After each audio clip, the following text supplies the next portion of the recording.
the president's wife abruptly ended the contract, declaring an end to our collaboration with her company. I felt a sense of concern as this client was significant. However, a brilliant idea came to me. Confidently, I responded that we would no longer deliver to her.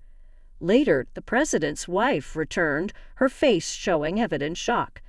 "I'm Maya, 37 years old, and I manage the company founded by my grandfather. It's a stable business with loyal clients. To safeguard the company and its employees, I continuously study economics and development. Our focus is on manufacturing precision mechanical equipment.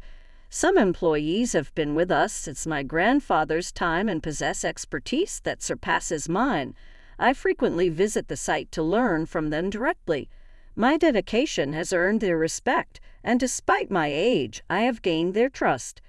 I approach client relationships with sincerity and passion, which has helped maintain the steady performance of the company entrusted to me by my grandfather. Nevertheless, there's always room for improvement. I need to keep learning to further earn their recognition and ensure the company's continued success." Then a remarkable event unfolded within the company. It began with the arrival of the wife of a crucial client's president. She expressed astonishment, claiming her husband had a long-standing association with our company yet had never realized it was under the direction of someone she deemed immature. The disdainful gaze fixed upon me belonged to none other than the president's wife, representing a prominent company that had maintained a contract with us since my grandfather's era. Mrs. Brown disclosed that the day marked the annual year-end celebration, hosted by her husband. This wasn't just any ordinary gathering, but a grand affair assembling all their business affiliates. It was an event deeply ingrained in their calendar, and this year I had received an invitation and opted to attend following my grandfather's guidance. As I socialized and exchanged pleasantries with various attendees, Mrs. Brown emerged, indicating she was representing her husband, the president. While Mrs. Brown typically remained aloof from managerial affairs, this encounter marked my first introduction to her. After exchanging pleasantries, making introductions, and expressing gratitude for the consistent special treatment we had received, Mrs. Brown delivered an unexpected statement. "I don't know what methods you employ to influence my husband, but beware, you may face dire consequences," Mrs. Brown warned. Her words left me bewildered, their true meaning escaping me. As I stood there, taken aback, Mrs. Brown smoothly transitioned to converse with another company president, her demeanor shifting to radiate warmth and charm. I was left perplexed by her abrupt animosity towards me. Feeling unsettled, I chose not to attend the after-party and instead decided to seek answers from my parents. They reside together in our family home, and I often turn to them for guidance. Upon my late arrival, I offered apologies, but my parents greeted me warmly. They informed me that my grandfather was still awake. Eager for insight, I sought out my grandfather to inquire about Mrs. Brown's behavior and reputation. To my surprise, my grandfather painted Mrs. Brown as an exemplary figure, a devoted spouse who selflessly supported her husband and their son. The more I learned, the deeper my confusion about Mrs. Brown's sudden hostility grew. A few days after the after-party, Mrs. Brown made an unexpected visit to my company, catching my employees and secretary off guard. Since I wasn't present, she had to wait, which evidently did not sit well with her. "I'm the spouse of the president of one of this company's major clients. Is this how you treat valued guests? It's no wonder this company appears disorganized with a young woman at its helm," she remarked. From my perspective, Mrs. Brown's unannounced visit was unreasonable, but unfortunately I wasn't there to voice my opinion. Instead, my secretary bore the brunt of Mrs. Brown's frustration. By the time I returned, Mrs. Brown had departed, leaving a message with my secretary that she intended to return to offer a proper apology. Consequently, I scheduled a meeting with her for a later date. Upon entering the president's office, I anticipated encountering the president himself, only to be surprised by Mrs. Brown occupying the president's chair, exuding an air of superiority. I initiated the conversation by extending my apologies for my absence during our previous visit and expressed my willingness to address any concerns she had. What ensued was a revelation from Mrs. Brown that caught me off guard. "Goodbye to relying on inferior products from other suppliers," she declared. For a moment, I found myself rendered speechless, likely wearing an expression of profound astonishment. Mrs. Brown's scowl deepened upon seeing my reaction. "A business under the management of someone as immature as you cannot be trusted. Moreover, your pricing is exorbitant for the quality you deliver," she continued, declaring her decision to terminate our contract to cut costs. Her accusations felt baseless, prompting a vehement rebuttal from me. I adamantly denied any overcharging and passionately defended the superior quality of our products, emphasizing their long-standing endorsement by the president. However, Mrs. Brown appeared unwilling to entertain my explanations. "The conceitedness of someone as immature as you is repulsive," she scoffed. When I inquired whether the president was aware of this decision, Mrs. Brown revealed that she was currently acting as the president, wielding full authority over the company. She explained that the president had been urgently summoned abroad to address issues in their production line, leaving her as the vice president to assume the role of acting president. It was then that I realized the reason behind the president's absence at the year-end party. "Tomorrow I'll bring all the necessary documents to terminate our contract with your company. Make sure you're there. I will not tolerate even a second's delay," Mrs. Brown asserted firmly. When I pressed for the specific time of her arrival, she begrudgingly disclosed it. Leaving her company that day, I felt as though I was being forcibly shown the door. Their business was vital for us. Without them, meeting payroll could become a challenge. Gripped by a sense of urgency, I scrambled to devise strategies to prevent the impending contract termination. The following day, Mrs. Brown arrived promptly at my office. She placed the documents on my desk with a stern demeanor, urging me to sign without delay. "Please allow me to discuss this with the president," I implored. "There's no time for that. Both my husband and I lead busy lives. Unlike your modest operation, we are a major corporation. You should comprehend this, being a fellow business owner," Mrs. Brown retorted dismissively. I seethed with anger at Mrs. Brown's patronizing tone. Her unilateral decision to terminate the contract was utterly unreasonable. Considering our long-standing business relationship, one would expect her, as a business owner, to grasp the magnitude of betrayal inherent in her actions. Yet there was no hint of remorse from Mrs. Brown. Frustrated by her arrogance, I resolved to enact the countermeasure I had pondered throughout the night. As a last resort, I posed the question to Mrs. Brown with genuine concern. "Are you absolutely certain about this?" Mrs. Brown responded with a derisive laugh, mocking my inquiry. Observing her reaction, I couldn't help but smile. "Understood. We will cease all deliveries to your company," I affirmed. Briefly, Mrs. Brown displayed a flicker of hesitation at my swift acquiescence, but as soon as she saw me affix my signature to the contract, she wore a triumphant smile, evidently satisfied. "Thank you. Our business dealings are now officially concluded," she declared with an air of self-satisfaction. Mrs. Brown departed, and as she exited, both my secretary and I bowed respectfully, concealing our inner amusement. I couldn't help but think she should have scrutinized the documents more carefully. Once she was out of sight, I promptly composed a concise email to Mrs. Brown's husband, expressing appreciation for all past collaborations.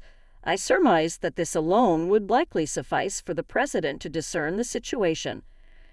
Shortly thereafter, a call was received at my company. "Good day. I apologize for the sudden call. I was taken aback by your email. Could you shed some light on the situation? I'd appreciate a discussion if possible, perhaps in person," the president requested. To the president's request, I casually assented. "Certainly, that can be arranged. A week later, the president arrived at my office, visibly uneasy, accompanied by Mrs. Brown, whose expression reflected evident displeasure. After formal greetings and light conversation, the president wasted no time inquiring about the contents of my email. Guiding him to a comfortable spot, I offered coffee before settling across from him, preparing to relay the tale. Anticipating it to be rather lengthy, I began with, "Mrs. Brown abruptly terminated our contract, and I felt it appropriate to express gratitude to you for years of support before bidding farewell." As I candidly voiced my frustration, the president's complexion turned pale, and he swiftly extended a heartfelt apology. Mrs. Brown, visibly surprised, stood beside him, sweat glistening on his brow. The president apologized earnestly, and Mrs. Brown, unsettled by his demeanor, rebuked him sharply. "What are you doing apologizing to this inexperienced girl? Cease this immediately." Ignoring Mrs. Brown's objections, the president compelled her to offer an apology. Then, stealing a glance at his wife, he implored me, "Please reconsider terminating the contract. Our company depends heavily on yours. Losing your partnership would be a significant blow to us."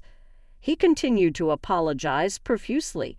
Mrs. Brown, glaring at her husband, directed her dissatisfaction toward me. "Even without this small company, our business won't suffer.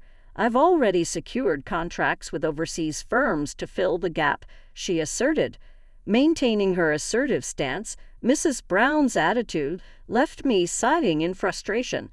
Witnessing my reaction, the president was taken aback and then erupted in fury, scolding Mrs. Brown vehemently. "You're clueless. How could you act without considering the consequences? We've maintained a loyal relationship with this company for 40 years. Do you grasp the significance of that?" Mocking the president's sentiment, Mrs. Brown fired back. "So what? I'm not sentimental about old ties. Ending our association with this company will cut costs and enable us to lower our prices, gaining an edge over competitors. It's beneficial." The president's frustration escalated at Mrs. Brown's retort. "Allowing you to act as president was a mistake," he bellowed, his regret palpable. Mrs. Brown smirked triumphantly in response. In the midst of their confrontation, Mrs. Brown's phone rang persistently. "I'm occupied at the moment," she snapped irritably into the phone. However, her demeanor swiftly shifted from annoyance to panic and bewilderment. "Hold on, what's happening?" With a sense of anticipation, I waited until Mrs. Brown concluded the call before inquiring, "Is everything all right?" Visibly overwhelmed, Mrs. Brown began to articulate her distress.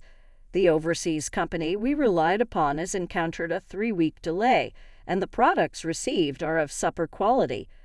Unable to suppress a mocking laugh, I replied, "Such setbacks are unsurprising. Our precision mechanical equipment possesses unique attributes that other companies simply cannot replicate." "What do you mean?" she demanded, her tone edged with curiosity. "It's the craftsmanship," I asserted firmly, meeting Mrs. Brown's gaze with unwavering resolve. Though she appeared perplexed, I seized the moment to elucidate the profound significance of our company's refined technology and skilled craftsmanship. I emphasized how our products encompass unique techniques unattainable elsewhere, reliant on the expertise of our master craftsmen. As my confidence radiated, Mrs. Brown's expression shifted from defiance to frustration and resignation. With a triumphant air, I held my ground, meeting her defeated countenance with a sense of vindication. Having been vehemently vocal throughout our exchange, Mrs. Brown now seemed rendered speechless, her demeanor subdued. Curious about her motives, I pressed Mrs. Brown for an explanation.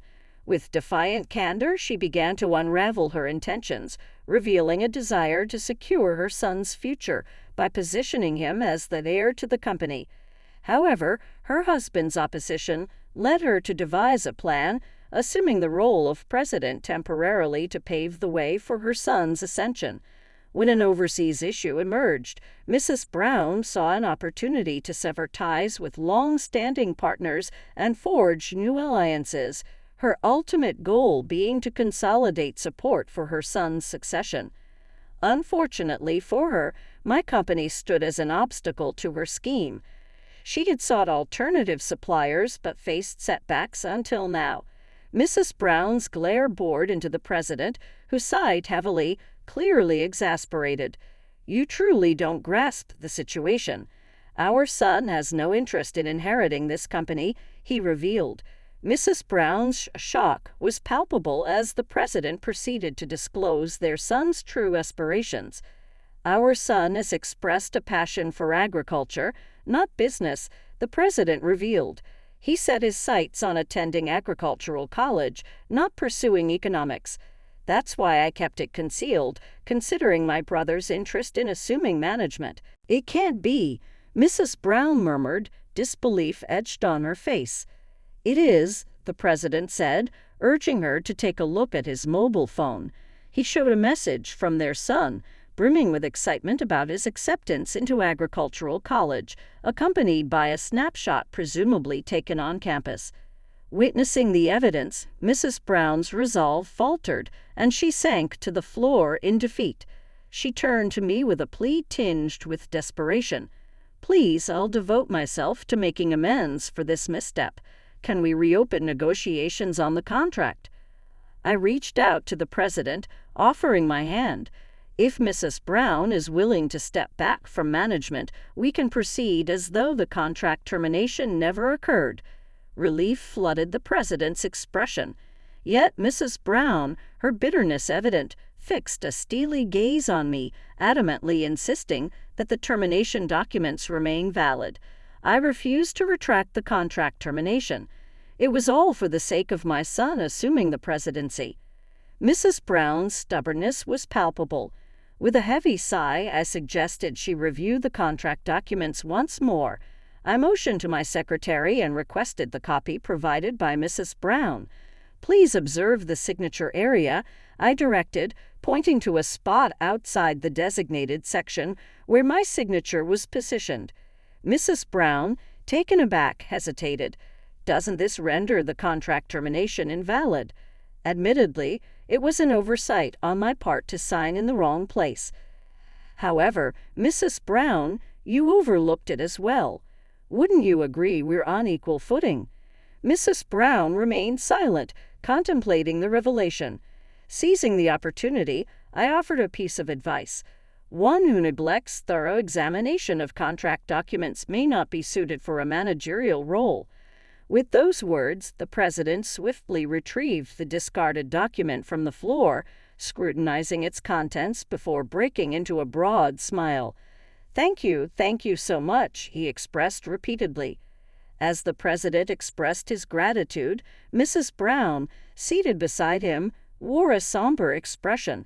Later, I found comfort in securing the crucial contract and earned my grandfather's praise for safeguarding our employees' future. However, it emerged that Mrs. Brown had severed ties with other companies, prompting the president to offer widespread apologies.